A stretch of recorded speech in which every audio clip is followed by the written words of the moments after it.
वृंदावन के एक बहुत बड़े श्रीमद् भागवत के विद्वान थे।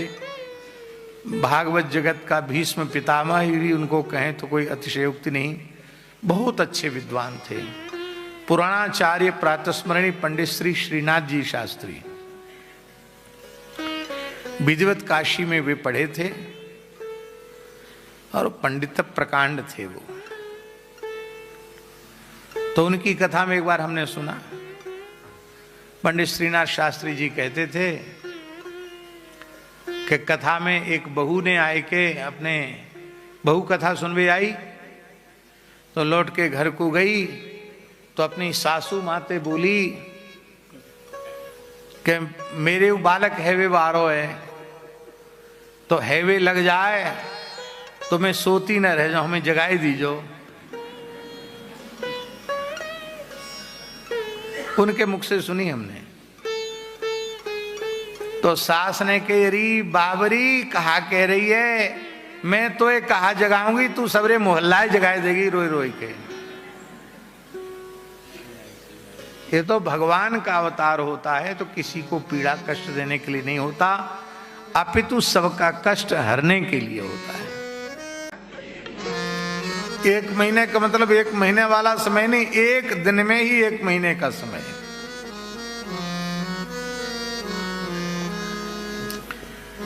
हम जो कहते हैं ना 1 महीने का दिन हो गया, ये मानने में सारा गणित गड़बड़ा जाएगा। क्योंकि पल विपल घटी मुहूर्त सबका एक माप है। कब सूर्योदय होगा कब सूर्यास्त होगा उसकी गणित है। तो वो उसकी संगति कैसे बैठेगी? इसका तात्पर्य है कि वस्तुतः दिन तो एक ही है, एक ही सूर्योदय से सूर्यास्त का समय है, पर उस एक दिन के समय में ही भगवान की अघटित घटना पटीयसी लीला संपादिका शक्ति भगवती योग माया ने एक दिन के समय में ही 1 महीने का समय प्रतिष्ठित कर दिया।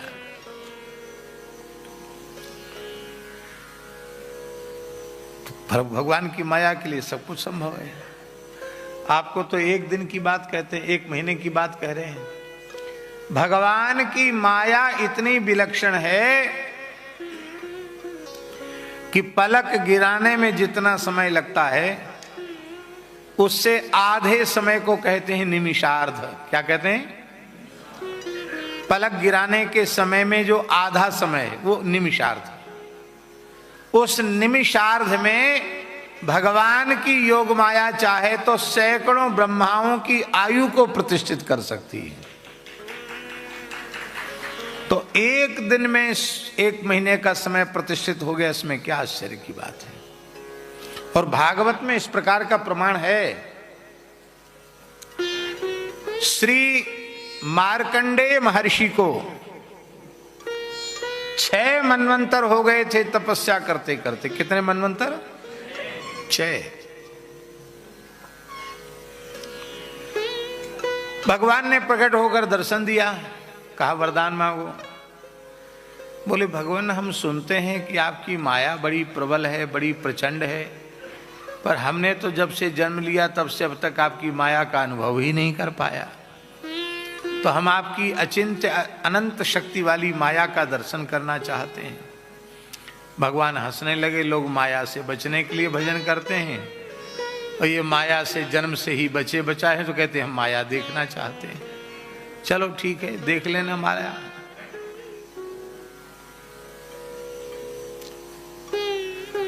भगवान तो अंतर्धान हो गए और महर्षि मार्कंडेय जी अपनी यज्ञशाला में बैठे थे,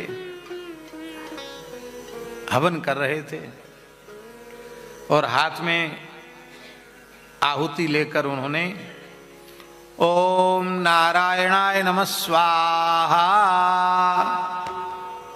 अब समिद्धतमोग्नो जुहियात, प्रज्वलित अग्नि में हवन करना चाहिए। प्रज्वलित प्रचंड अग्नि में एक आहुति के जलने में कितना समय लगेगा बोलो? खूब धधकती हुई आग हो, खूब लपट उठ रही हो, और एक आहुति दो, तो उसको जलने में कितना समय लगेगा? एक पलक का भी समय नहीं लगेगा। उससे भी आधे क्षण में महर्षि मार्कंडेय जी को अनुभव हुआ कि हाथी की सूंड के जैसी मोटी मोटी धाराएं आकाश से गिर रही हैं, महाप्रलय हो गया, भूर्भुवस्व सब जलमग्न हो गया, कहीं कोई किसी का नाम निशान नहीं दिखाई सुनाई पड़ता है। हजारों लाखों वर्षों तक वे उसी समुद्र के जल में, प्रलयकालीन जल में इधर से उधर लहरों में डूबते उतराते रहे। कभी किसी बड़े मगरमच्छ के पेट में भी चले गए, फिर बाहर निकल आए। लगा लाखों करोड़ों वर्ष उनको हो गया। अब तो लगता था कि अब हम बच नहीं सकते, हाय हाय, बड़े व्याकुल हो गए। तब तक उन्होंने देखा एक बट के पत्ते पर एक छोटा सा नीलमणि बालक अपने दोनों कर कमल से अपने दाहिने चरण कमल को पकड़कर उसका अंगुष्ठ अपने मुख में देकर चूस रहा है। मन में विचार करने लगे कि कोई भी जीवित नहीं रहा, यह बालक कैसे बच गया? इतना छोटा बालक वो पत्ते पर खेल रहा है। समझते देर न लगी। लगता है अखिल भुवन का कर्ता धर्ता संहर्ता यही है, परमात्मा है, इस रूप में उपस्थित हुआ है।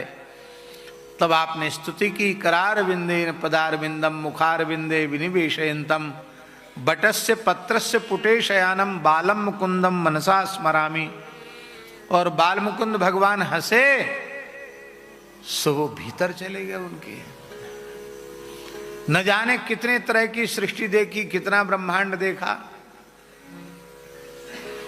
अपने आश्रम में भी रहे, हजारों लाखों वर्ष तक अपने आश्रम में रहे, तपस्या भी की, और फिर बाहर आ गए।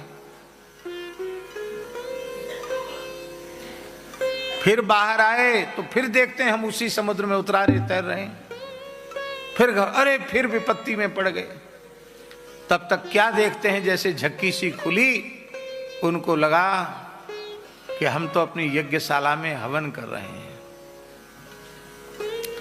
अभी नारायणाय नमः स्वाहा कहकर जो आहुति दी थी वो जलकर भस्म नहीं हो पाई थी। इतने के बीच में इतना सब अनुभव हो गया।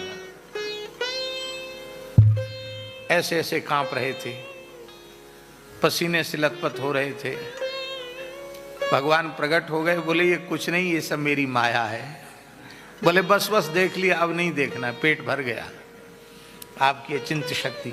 इसलिए मार्कंडेय जी का एक नाम है माया दर्शन। क्या नाम है? माया का दर्शन उन्होंने किया।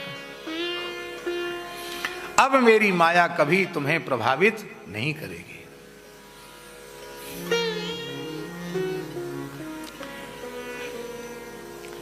एक कथा वाराह पुराण में भी इसी प्रकार की आती है, कुब्जाम्रक वन की।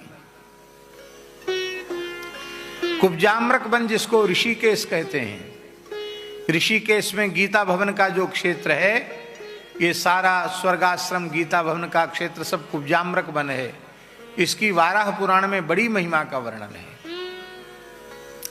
ये माया वर्जित क्षेत्र है।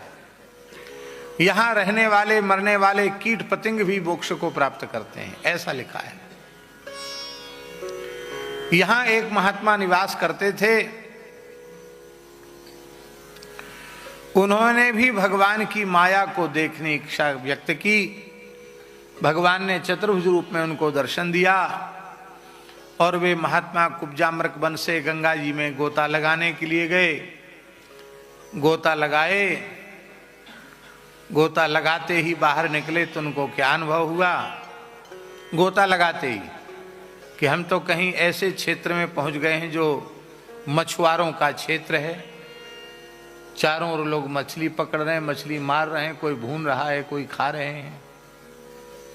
उन लोगों ने पकड़ लिया, मछुआरों ने, और जबरदस्ती एक मछुआरिन के साथ ब्याह भी कर दिया। तमाम लड़के बच्चे भी हो गए। और इसके बाद बड़े दुखी हो गए कि हम तो देखो कैसे ऋषि थे, महात्मा थे, हमारा ब्रह्मतेज नष्ट हो गया, कहाँ चक्कर में फंस गए आकर के, दर्जनों बच्चे हो गए।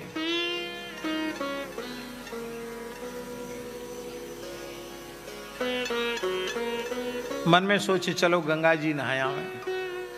जैसी गंगा जी में गोता लगाया तो क्या देखते वहीं ऋषिकेश की गंगा जी में खड़े हैं। और उनके महात्माओं ने कहा कि आप गीला वस्त्र बलकल निचोड़ रहे थे, उसको ऐसी निचोड़ते हुए क्यों खड़े हैं? बाहर नहीं निकलेंगे और कोई नित्य नियम नहीं करना है क्या आपको? समझ गए बात? नहीं समझे? गोता लगा के कपड़ा निचोड़ने में जितना समय लगा उतने समय में सब हो गया। और वहां तो और एक विचित्र बात लिखी है कि वो जो पूर्व परिवार जो माया से जो हुए थे वो सब खोजते हुए उनको यहां आ गए। हाँ, ये और विचित्र बात लिखी है। तीसरी कथा कलयुग की सुनावे, ये पुराणों की कथा है।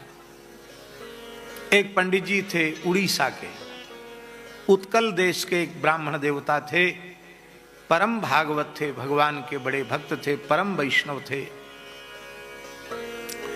उनके मन में आया कि नीलाचल धाम में जाकर जगन्नाथ भगवान को 108 श्रीमद् भागवत के मूल पारायण सुनावे। और कोई उनके मन में कामना नहीं थी, केवल एक ही कामना थी, भगवान जगन्नाथ का प्रेम हमको प्राप्त हो, बस। और कोई इच्छा नहीं, कोई लौकिक कामना, मोक्ष की भी कामना उनके मन में नहीं थी। निष्काम भाव से पारायण कर रहे थे। 108वां पारायण पूर्ण हो गया, सप्ताह पारायण। और उनके मन में संकल्प उदित हो गया।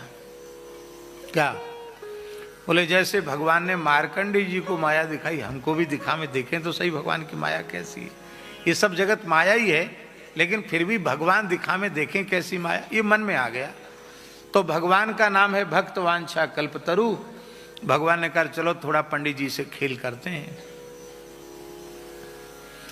तो पंडित जी ब्राह्मणी से बोले कि देखो देवी, वानप्रस्थ का नियम लेकर के रह रहे थे। बोले देखो ब्राह्मणी देवी, आज हमारी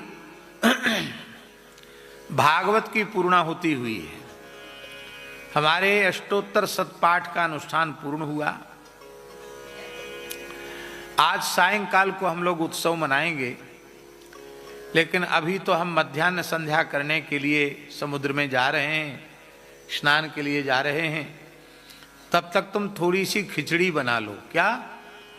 ठाकुर जी के भोग के लिए खिचड़ी बना लो और बढ़िया उत्सव मनाएंगे शाम को। अभी खिचड़ी पा करके थोड़ा विश्राम करेंगे, इस भाव से। और उड़ीसा के लोग खिचड़ी के प्रेमी भी होते हैं। उड़िया मांगे खिचड़ी, बंगाली मांगे भात, और साधु मांगे दर्शन तेरा और महाप्रसाद। ठाकुर भले विराजे जी उड़ीसा जगन्नाथपुरी में, कबीरदास जी का पद है। आज भी उड़ीसा में मंदिर में गाया जाता है ये पद। ठाकुर भले विराजे जी उड़ीसा जगन्नाथपुरी में। तो ब्राह्मणी ने खिचड़ी बनाने की तैयारी की और पंडित जी गए कहां? महोदधि स्नान के लिए। जैसे ही समुद्र में लहर आई, उस लहर में उन्होंने गोता लगाया। ऐसे ही लगाया जाता समुद्र में गोता, लहर आवे तो सिर नीचा कर देते हैं। और जब लहर से बाहर निकले तो वो क्या देखते हैं कि हम काशी दशाश्वमेध घाट पर खड़े हैं। कहां? काशी के दशाश्वमेध घाट पर खड़े हैं। चारों ओर देखने लगे, ये जगन्नाथपुरी तो नहीं है, ये कौन सी नदी है? लोगों से पूछने लगे कौन सी नदी है? अरे क्या पंडित जी आप बात करते हो, साक्षात भगवती भागीरथी त्रिभुवन पावनी गंगा जी हैं। ये कौन सी जगह है? पागल हो क्या? काशी है, काशी। ओ काशी है। अब मन में सोचें कि हम उनको, इन लोगों को कहें कि हम तो अभी जगन्नाथपुरी में थे और अभी दूसरे क्षण यहां आ गए, तो लोग कहेंगे कि निश्चित ये पागल हो गया। इसलिए कुछ बोले नहीं, खड़े खड़े सोच रहे थे कि अरे क्या हो गया, मैं कैसे आ गया। और खाली एक धोती पहने हुए, वो धोती भी गीली है, कोई कपड़ा नहीं, कोई लत्ता नहीं, कोई दूसरा सामान नहीं। एक पंडित जी और आए थे, उन्होंने भी मध्याह्न स्नान किया, संध्योपासन किया और इन ब्राह्मण से संस्कृत में ही उन्होंने संभाषण किया। बोले आप कैसे आश्चर्यचकित होकर यहाँ खड़े हैं, क्या है, कहाँ जाना है, गीले वस्त्र से क्यों खड़े हैं, चलिए मेरे साथ। तो बड़े स्नेहपूर्वक वो अपने घर ले गए। घर में बढ़िया कपड़े लत्ते दिए, सुंदर भोजन कराया। अब पंडित जी को वहां जाकर पता चला कि जिन ब्राह्मण देवता ने हमको अपने घर पर आश्रय दिया है वे काशी के बहुत बड़े विद्वान हैं। सभी दर्शन, सभी ग्रंथ बिना देखे पढ़ाते हैं, षडंग वेद के बड़े विद्वान हैं। तो देखो, एक ब्राह्मण की पहचान बतावें। ब्राह्मण का सहज लक्षण है कि वो जब तक जीता है तब तक विद्यार्थी बनकर जीता है। किसी का पढ़ने से पेट भर जाए तो उसको ब्राह्मण नहीं मानना चाहिए। सच्चा ब्राह्मण वो है जो कभी पढ़ने से तृप्त न हो, हमेशा भूख बनी रहे कि मैं कुछ पढ़ूं, मैं कुछ पढ़ूं। पढ़े, खाली भूख ही ना बनी रहे, भूख रहती तो खाने का कोशिश करता है। पढ़े।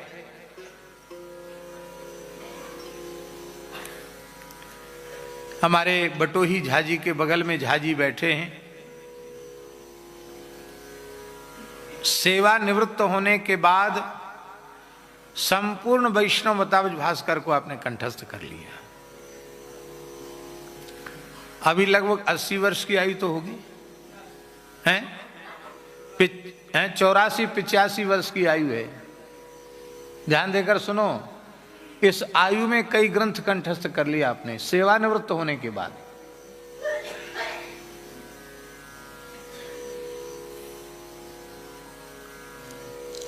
पढ़ने की कोई आयु नहीं होती है।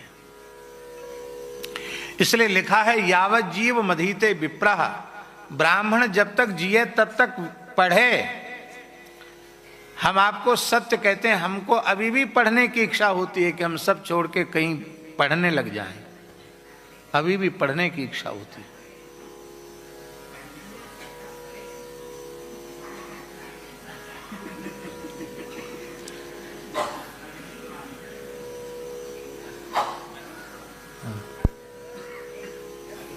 क्या?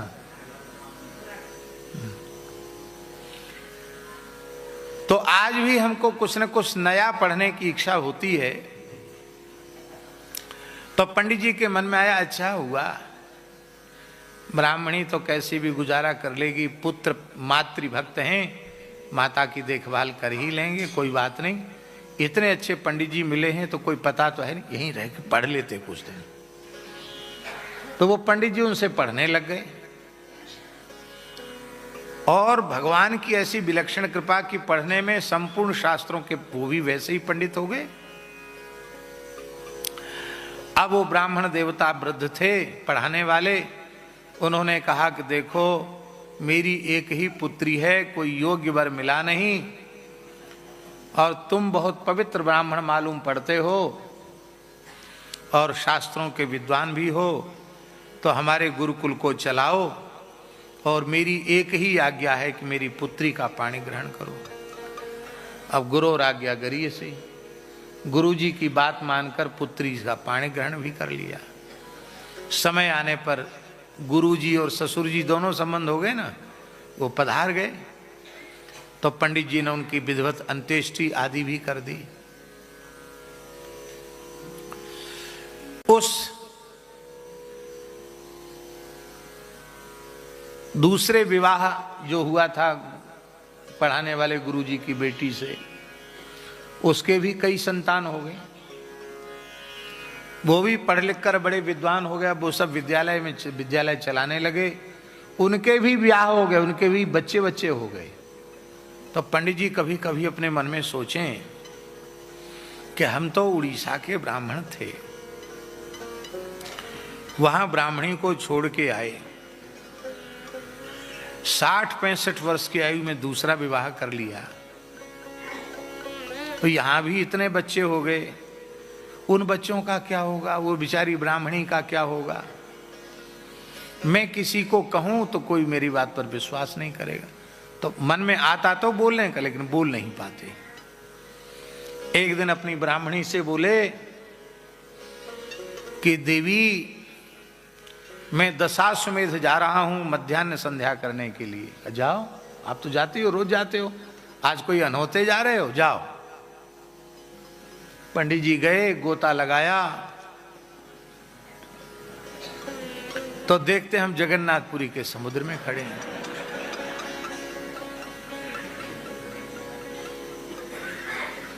मन में सोच, अरे ये क्या हुआ, बनारस कहां छूट गया, ब्राह्मणी कहां गई, बच्चे नाती पोते कहां गए।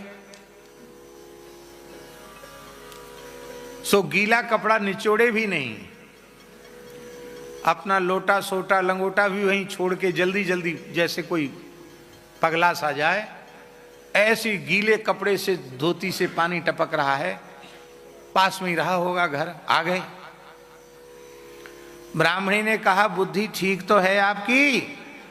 कहा क्यों? कहा कपड़े दिए थे पहनने के लिए, वो उसको पहन के क्यों नहीं आए, जलपात्र वहीं क्यों छोड़ के चले आए? वो आपने ही कहा था कि आज खिचड़ी बनाने ना, हमने जो अदन धरा था उसका पानी गर्म नहीं हुआ, चूल्हे पर जो बटलोई रखी थी खिचड़ी बनाने के लिए उसका पानी गर्म नहीं हुआ, और आज आप बिना संध्योपासन के, बिना नित्य नियम के तो चले ही आए, अपनी धोती साफी गमछा लंगोटा लोटा सोटा सब वहीं छोड़ के चले आए। जाओ ले आओ, नहीं कोई ले जाएगा, उठाई गिरवाला ले जाएगा। पंडित जी ने कहा, रे हमारा पूरा घर उजड़ गया, हम बनारस चले गए थे, वहां हमारा ब्याह हो गया था, नाती पोते हो गए। अरे बोले क्या बक रहे हो? अरे लगता है इनके माथे में गर्मी चढ़ गई है, कोई बात नहीं, कुछ खिला पिला के पंडित जी को सुला दिया। अब वो घबराने लगे, तब साक्षात जगन्नाथ जी प्रकट हुए। बोले कुछ नहीं, ये मेरी माया, आपने इच्छा की कि मैं थोड़ी तमाशा देखूं तो आपने तमाशा दिखा दिया। बोलो भक्तवत्सल भगवान। इसलिए भगवान की किसी भी लीला में संदेह मत करो। आप कहेंगे ये कथा आपने कहां से सुनी, इसका संप्रदाय क्या है? यह कथा वृंदावन की भगवत साक्षात्कार संपन्न विभूति पूज्य पंडित श्री जगन्नाथ प्रसाद भक्तमाली जी के मुखारविंद से तुलसी जयंती के अवसर पर सुदामा कुटी में हमने सन 1981 या 82 में सुनी थी। कितने ही सन में? या 81 सन रही होगी या 1982 रही होगी, इससे ज्यादा नहीं। तब हमने ये कथा उनके मुख से सुनी थी जो आज हमने आपको सुनाई है। बोलो भक्तवत्सल भगवान की जय। तो इसलिए आश्चर्य नहीं करना कि मास दिवस कर दिवस भा मरम न जाने कोई कैसे हो गया। अभी आप आगे देखेंगे महाराज के प्रकरण में एक रात्रि में ही ब्रह्मा जी की रात्रि का समय योग माया ने स्थापित किया। इसलिए भगवान पिता रात्रि शरदोत्फुल्ल मल्लिका वीक्षरंतुम मनश्चक्रे योग माया मुपाश्रिता। बोलो भक्तवत्सल भगवान की जय। 1 महीने का समय हो गया। अब कंस का वार्षिक कर चुकाने बस नंद बाबा मथुरा पधारे और कंस का वार्षिक कर चुकाया। वसुदेव जी ने कहा कि कंस की योजनाएं शुभ नहीं हैं। उसकी योजना है कि छोटे बच्चों की हत्या कर दो, उसी में मेरा काल मारा जाएगा। तुम्हारे बालकों की सुरक्षा संकटग्रस्त हो सकती है, तुम्हें ज्यादा समय मथुरा में नहीं ठहरना चाहिए, अपने नंद महल में जाकर बालकों को इसकी सुरक्षा करनी चाहिए। नंद बाबा को चिंता होगी। नंदा पथि बचः सौरेर नमृषेति विचिंतयन् हरिम जगाम शरणमुत्पातागम शंकितः। उत्पात के आगमन की आशंका से आशंकित नंद बाबा भगवान की शरण हो गए। ये बहुत ऊंची बात कहने जा रहे हैं हम। मनुष्य के जीवन में कई बार ऐसी परिस्थितियां आती हैं कि व्यक्ति व्याकुल हो जाता, घबरा जाता, लगता अब इसका कोई समाधान नहीं है। उसमें घबराना नहीं चाहिए, परेशान नहीं होना चाहिए, डिप्रेशन में नहीं जाना चाहिए, भगवान की शरण हो जाना चाहिए। पूतना लक्ष्मी के समान सुंदर वेश बना करके आई, बिना रोक टोक के नंदालय में प्रविष्ट हो गई। बालकृष्ण प्रभु को उठाकर गोद में ले लिया और विष से संलिप्त पयोधर बालकृष्ण प्रभु के मुख में दे दिया। भगवान ने नेत्र बंद कर लिए और पहले उसका विषपान किया, फिर दुग्धपान किया, और दुग्ध के साथ जब प्राण पीने लगे तो वह चिल्लाई, सा मुंच मुंचाल मिति प्रभाषणी, अरे छोड़ दे छोड़ दे छोड़ दे। ठाकुर जी ने छोड़ा नहीं। ठाकुर जी को पकड़ना ही आता, छोड़ना तो आता नहीं। हम लोगों की पकड़ बड़ी ढीली है और भगवान की पकड़ मजबूत है। भगवान पकड़ते तो फिर छोड़ते। बोलो भक्तवत्सल भगवान की जय। अब इसका मायावी राक्षसी स्वरूप प्रकट हो गया। ये गिर पड़ी 6 कोस के वृक्ष धराशायी चूर्ण बन गए और भगवान इसकी छाती पर खेल रहे हैं।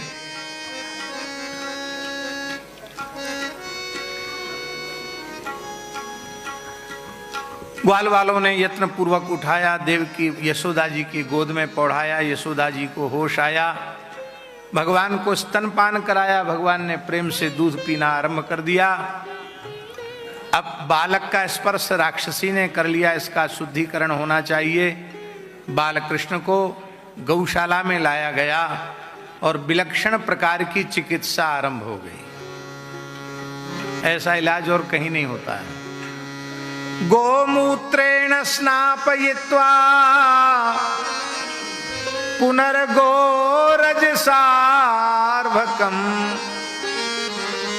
रक्षां चक्रुश्च सकृता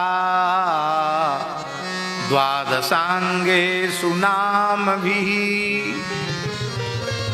भगवान का गोमूत्र से स्नान कराया, शरीर में गोबर का लेप किया, गौ माता के चरण की रज लगाई और गैया की पूंछ पकड़ करके गोपियां झाड़ा देने लगी। भगवान के नामों का उच्चारण करके भगवान की झाड़ फूक कर रही थी। अव्या दजुंग्रमणिमास्तव जान्वथोरु यज्ञोच्युत कटितटम जठरम हयास्य हृत्केशवस्त्वदुर ईश इनस्तु कंठम विष्णुर्मुखम मुकुमुरुक्रम ईश्वरक्कम इत्यादि मंत्रों का उच्चारण करके, नाम मंत्रों का उच्चारण करके, 12 नाम लेकर 12 अंगों का स्पर्श करके भगवान का रक्षा विधान कर रही थी। भगवान बड़े प्रसन्न हो रहे थे। प्रसन्न होने का हेतु ये था, पहला हेतु तो ये था कि आज गोपियों ने मेरे नाम की महिमा मुझसे अधिक है यह सिद्ध कर दिया। मेरा नाम सबकी रक्षा तो करता ही है, आज हमारे नामों से हमारी रक्षा की जा रही है। मैं रक्ष्य हो गया, नाम रक्षक हो गया। दूसरी प्रसन्नता का हेतु यह था कि यह कृष्णावतार गोभक्ति के आदर्श को प्रकट करने के लिए हुआ है और मैं अपनी आराध्य उपास्य देवता गौ माता के मंदिर में आ गया और गौ माता की चरणरज, गौ माता का गोमय गोमूत्र और गोपुच्छ का स्पर्श प्राप्त करके आज मेरा अवतार लेना सार्थक हो गया। तो गौ माता का दिव्य प्रसाद प्राप्त करके हमारे अपने हरिहरानंद गुरुकुलम वाले पूज्य परमहंस स्वामी श्री प्रज्ञानानंद जी महाराज जब तक हरिहरानंद गुरुकुलम में रहते नित्य गोबर गोमूत्र से स्नान करते। हम भी जब वृंदावन में रहते हैं तो कई बार अपने गौशाला में गोबर गोमूत्र से स्नान करते हैं। जड़खोर रहते तब वहाँ ये सौभाग्य मिल जाता है। हमारे दूध वाले बाबा ने, हरदेव बाबा, जो 5 साल से दूध पी के ही रहते हैं, बहुत बढ़िया गोबर गोमूत्र तैयार करते हैं, खूब प्रेम से डट के नहाते हैं।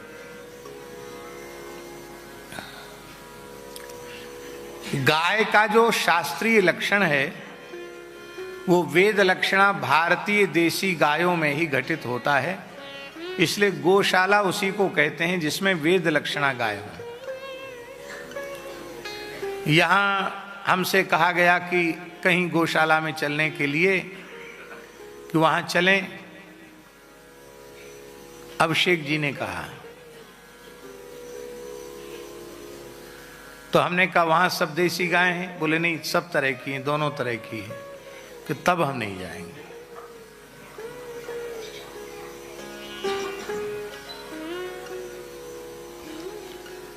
गाय जो दोगली, जर्सी, होलेस्टाइन, इनको गाय कहते, गाय है ही नहीं।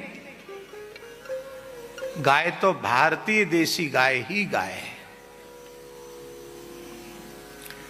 तो गाय का दर्शन करना, दोगली और जर्सी का दर्शन थोड़ी करना है। बड़ी तेजी से भारतवर्ष में नस्ल संहार हुआ। आज हमारे भानु जी के पुत्र कह रहे थे, क्या नाम है? नहीं, गोविंदम कह रहे थे। ये भी आपके नामा राशि हैं, अकेले आप ही भानु जी नहीं है, ये भी भानु जी, मामा जी के कृपा पात्र। ये कह रहे थे कि रांची में भी यहाँ की जो विशुद्ध देसी नस्ल की गाय हैं उनकी संरक्षण की गौशाला होनी चाहिए। तो विचार तो उनका बहुत अच्छा है। वे अपने इष्ट मित्रों को इकट्ठा कर लें और समान विचारधारा के लोग इकट्ठे हो जाएं। शहर से कुछ दूरी पर ही सही विशाल भूखंड यदि मिल जाए, सरकारी सहयोग से मिल जाए तो और अच्छा है। और एक इस झारखंड की राजधानी के स्वरूपानुरूप यदि विशुद्ध वेद लक्षणा भारतीय देसी गायों की संरक्षण और संवर्धन की गौशाला यदि यहाँ स्थापित होती है तो हम समझ लेंगे कि हमारा झारखंड आना, रांची कथा कहना सार्थक हो गया। उसमें हमसे जो सहयोग अपेक्षित होगा हम भी सहयोग करेंगे, क्योंकि गाय का काम हमारे भगवान का कार्य है।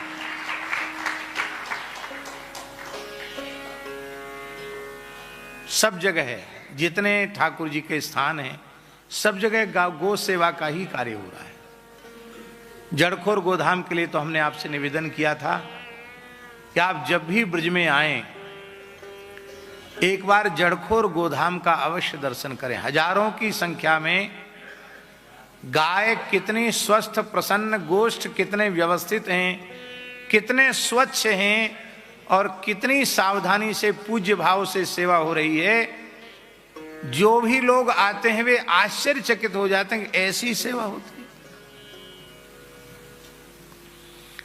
प्रत्येक गोष्ठ पर, प्रत्येक गाय पर 24 घंटे नजर है। कोई 100-200 गाय नहीं है, कम से कम 11,000 गोवंश है।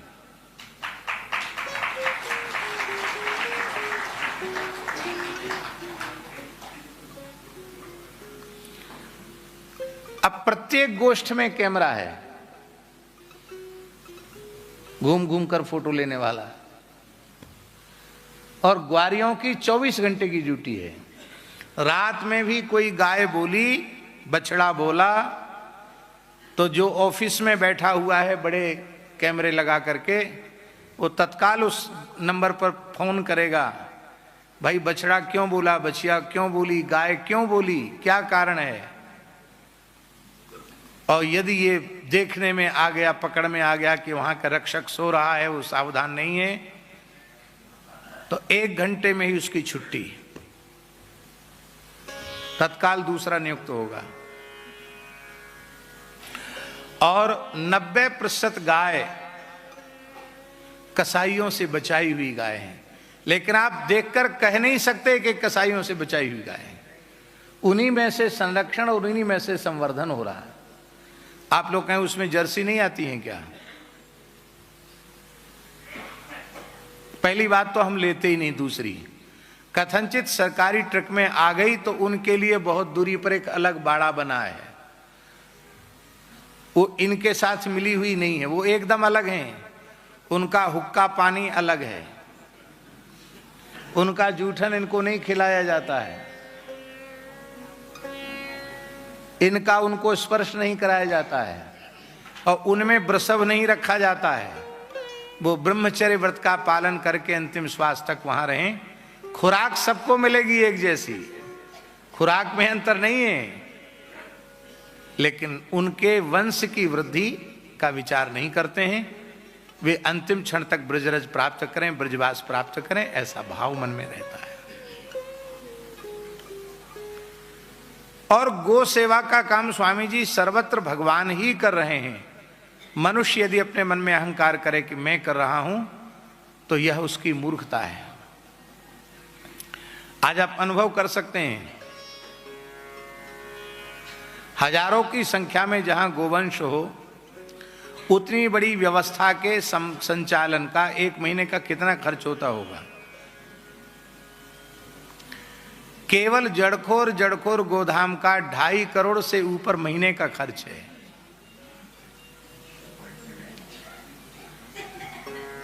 हमको लोगों ने लिख रखा कि आप संस्थापक हैं, अध्यक्ष हैं, हमसे कोई पूछे कि कैसे व्यवस्था होती है, हम उत्तर नहीं दे सकते। वहां जो लोग समर्पित भाव से सेवा कर रहे हैं, वो लोग भी उत्तर नहीं दे सकते। तब उत्तर इसका क्या है? इसका उत्तर ये है कि भगवान निमित्त बना रहे हैं, ये भगवान की कृपा है। सच्ची बात है, गायों का पोषण तो ग्वारिया गोविंद ही कर रहे हैं, भगवान ही गो सेवा कर रहे हैं। हमारे पथमेड़ा गोधाम में